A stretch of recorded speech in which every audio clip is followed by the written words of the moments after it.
కాలంలో ఏం చేసామో చెప్పుకోలేక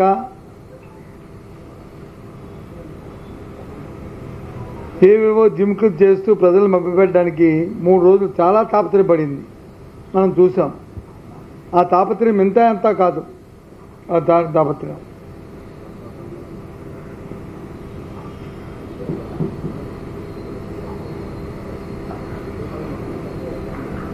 ప్రతి పార్టీకి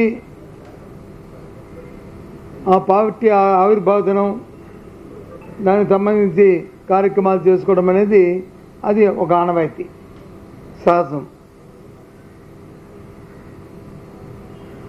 ఆ ఆనవాయితీలో ఆ కార్యక్రమాల్లో అధికారంలో ఉంటే అధికారంలో చేసిన పనులు చెప్పుకుంటారు, అధికారం లేకపోతే ఉన్నప్పుడు చేసిన కార్యక్రమాలు చెప్పుకుంటారు, లేకపోతే అధికార ప్రభుత్వం ఇచ్చిన మాటలు ఏమైనా నెరవేర్చకపోతే ఆ విషయాలు చెప్పుకుంటారు.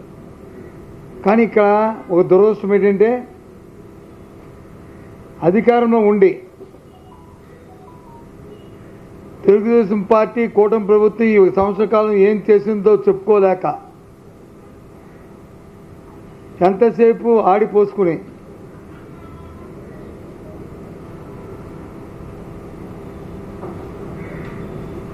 ఆత్మస్థుతి పరనింద అనే సామెత దాకా వాళ్ళు వచ్చి పొగుడుకుంటూ ఎంతసేపు వైసీపీ పార్టీని, జగన్మోహన్ రెడ్డి గారిని, అందులో ఉన్న నాయకుల్ని మరి వాళ్ళని కించపరుస్తూ స్థాయి లేని సభ్యత లేకుండా వారు మాట్లాడిన భాష రాష్ట్ర ప్రధానికి అంతా కూడా చూశారు. సూటిగా అడుగుతున్నాను ఆ పార్టీని, ఆ నాయకుల్ని, ఈ సంవత్సర కాలంలో మీరు ఇచ్చిన సూపర్ 6లో ఎందుకు అమలు జరపలేకపోయారు? ఎందుకు అమలు జరపకపోతే ఆ విషయాన్ని, ఆ సంజాయిషిని ఎందుకు ఆ వేదిక మీద మీరు ఇవ్వలేదు? పెన్షన్ తప్ప ఏ కార్యక్రమాన్ని మీరు చేశారని అడుగుతున్నాను.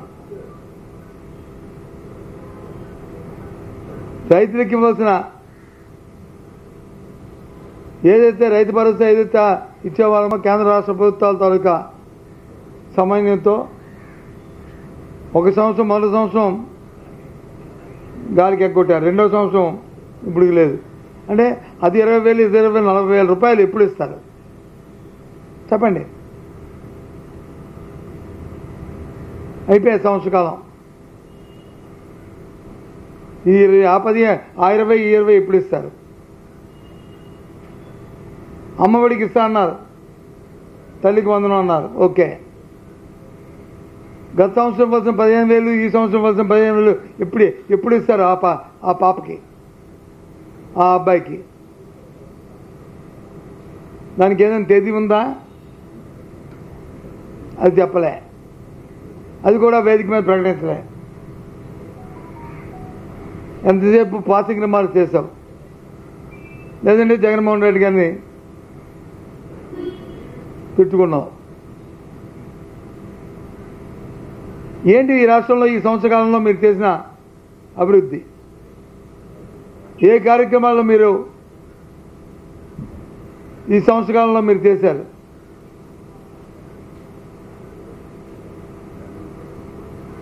ఏంటి మీ ఘనత? మీరు చెప్పిన మోసం మాటలకి, మాయ మాటలకి ప్రజలు మోసగించబడి సంవత్సర కాలం పాటు ఇబ్బంది పడుతున్న ఈ తరుణంలో కనీసం ఒక మంచి మాటైనా ఒక ఉపశమనానికి మీరు చెప్పారా? అందులో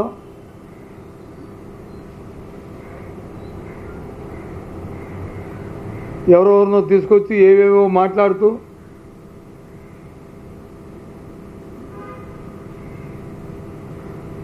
ఈ కార్యక్రమాలు జరిపాయి.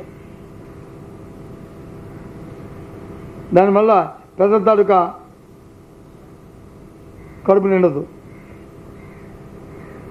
ఆ మాటల వల్ల ప్రజలకు వచ్చి మేలు జరగదు. ఆ మాటల వల్ల రాష్ట్రానికి వచ్చి ఈ అభివృద్ధి కార్యక్రమాలకు ఏమి జరగవు.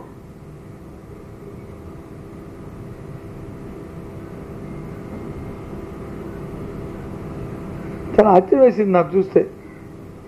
కొన్ని ఈ రోజు కాకపోతే రేపు కాకపోతే ఎల్లుండి కొన్ని ఆఖరిలో ఆయన బహిరంగ సభలో అయినా సరే ఒక కన్స్ట్రక్టివ్గా ఒక సైద్ధాంతికంగా ఏదైనా మాట్లాడి ప్రజలకు ఒక మెసేజ్ ఇస్తారేటో అనుకున్నాం. ఎంతసేపు సొల్లు కబుర్లు చెప్పుకొని సొల్లు మాటలు చెప్పుకొని ఏ ఒకటి కూడా లేకుండా ఒకరికా దగ్గరగా అందరూ ఓపెన్ చేసుకోవాలి అంతే. అంతేలేండి, ఏమవుతుంది కానీ వారిని చూసి వీరిని చూసి వారు అందరూ కలిపి ఒకేలా.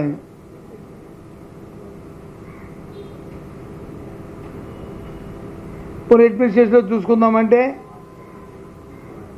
రాష్ట్ర తాలూకు పరిపాలన విధానం చూద్దామంటే వర్షాలు వస్తే ఆ ప్రకృతి వైపరీత్యానికి ఏం చేయాలో ముందు చూపు చర్యలు ఉండవు.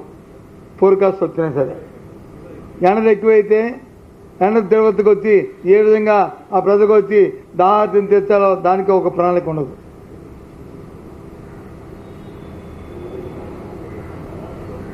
ఎంతెందుకండి, నిన్న మొన్న పత్రికలో చూసాం, విద్యార్థుల తాలూకు తల్లిదండ్రులు ఏ విధంగా బాధపడుతున్నారో రోధిస్తున్నారో చూసాం.